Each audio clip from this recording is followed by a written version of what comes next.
அஸ்ஸலாமு அலைக்கும் வரஹ்மத்துல்லாஹி வபரகாத்துஹு. இறைவன் மிகப்பெரியவன்.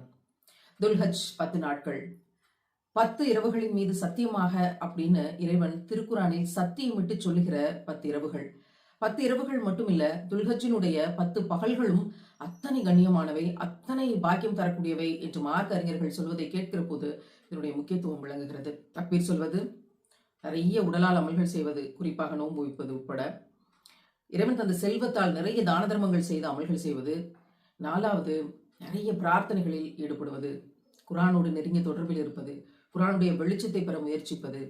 சுபஹானல்லாஹ். இந்த 4 விடயங்களையும் இந்த நாட்களில் நம்ம கவனம் வச்சு நம்ம வேலைகளை செய்யணும். இந்த 10 நாட்களும் நம்ம 10 விடயங்களை கையில் எடுத்திருக்கிறோம் தான தர்மங்கள் செய்வதற்காக. ஒவ்வொன்றும் ஒவ்வொரு காணொலியாக வெளிவந்து கொண்டிருக்கும்.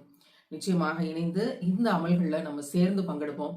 ஒருத்தரையாவது நம்ம முழுமையாக மீட்டெடுப்போம் அப்படிங்கிறது இந்த துல்ஹஜ் பொழுதுகள்ல நம்ம வச்சிருக்கக்கூடிய நியத். வல்ல ரஹ்மான் உள்ளங்களை அறிந்தவன், நம்மை ஒன்று சேர்ப்பவன். இந்த துல்ஹஜ் அமல்களின் பொருட்டு நம் பாவங்களை மன்னித்து நம் அனைவருக்கும் ஜன்னத்துல் ஃபிர்தௌஸை வழங்குவதற்கு இறைவன் அருள் செய்வானாக. ஆமீன்.